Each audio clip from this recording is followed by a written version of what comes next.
My biggest inspiration is definitely my father. He has taught me everything I know about business and thinking outside the box and having the right mentality to drive yourself every day. So it sounds incredibly cheesy, but I think part of what inspires me with what I'm currently doing is the small wineries that we're helping. And again, super cheesy, but there are all these really small wineries all across the globe, and they're really excited. They're creating this really cool wine, but most of them just don't understand marketing or how they should be doing it or how they should be getting their information to the end consumer.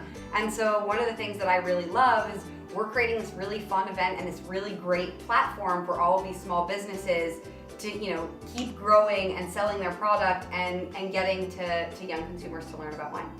We really are attracted to and inspired by strong, fierce females who are navigating this world or are not afraid to unapologetically be who they are. I'm obsessed with Chelsea Handler. She inspires me constantly. Just what she was able to do, like reading those books and airing all of her laundry from DUIs in prison to turning that into a comedy series to now a successful talk show, and now has other people writing for her book label. Like, let me please give me 5% of that. I think that she's incredible. You know, it's interesting. I think that everyone in my life is a mentor. I think that I inherently go to like my dad when it comes to just like wanting somebody who may not know the little details of everything I'm doing or may not have the experience, but is someone who will give me an honest opinion or who will even listen.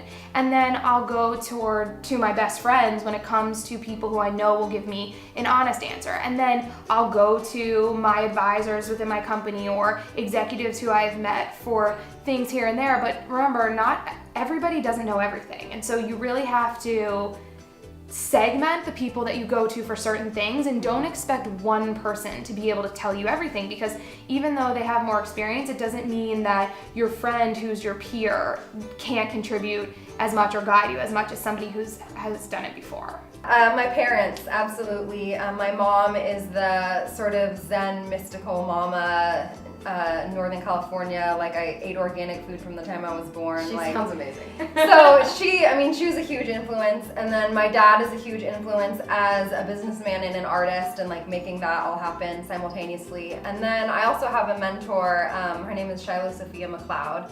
And she is a visionary artist and teacher, and she works with women in actually online and in-person workshops and coaching. And she works with them to be artists, to live fully expressed lives, to get out of their uninspired life and to move forward. And she teaches people how to paint and write and sort of come into their own as a woman. For me personally, same thing. I'd say my dad. It's really, there's no one else that you look up to, you know, growing up. He actually lives in Nevada, runs a ranch there, a cattle ranch there, so it's a completely different lifestyle. But it took a lot for him to actually stay there and do that and commit to doing that lifestyle, because it's in the middle of nowhere, there's nobody there, so I just look up to the way he was able to take this ranch, turn it into take it into the 21st century and actually transform it. So he's always just been my biggest. Yeah, for me, I think parents is the obvious one. Obviously, you look up to your parents growing up, and as you're coming into young adulthood.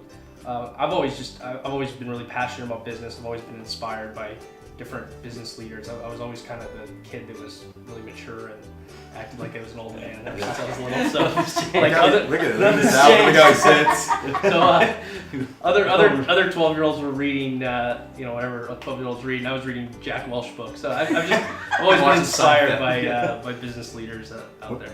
I've always looked at Bethany Frankel and really appreciated her personality and how it comes through, and her there's a certain kind of comedic quality to her, and also yet very serious and intelligent and well-spoken. The way that she's kind of parlayed that television experience into a brand that's beyond just what the product is, which is an alcohol line. I don't know if you call it that, but a beverage company, into something that people want in on, that's beyond just the product. Storytellers like Mike Rowe and like Robert Redford, any storyteller that tells the story that goes untold. Vice does a tremendous job of that, and that's a show that if you haven't seen it, you should check out, because it's just this underworld storytelling where you go, oh my God, that's my world, right? And people like that are amazing. But then also my family and my partner and my close friends from college and from high school, those are the people who've known me for the longest. And so at the end of a long day, if I ever feel like I have doubts, they go, you're made for this. This is it for you.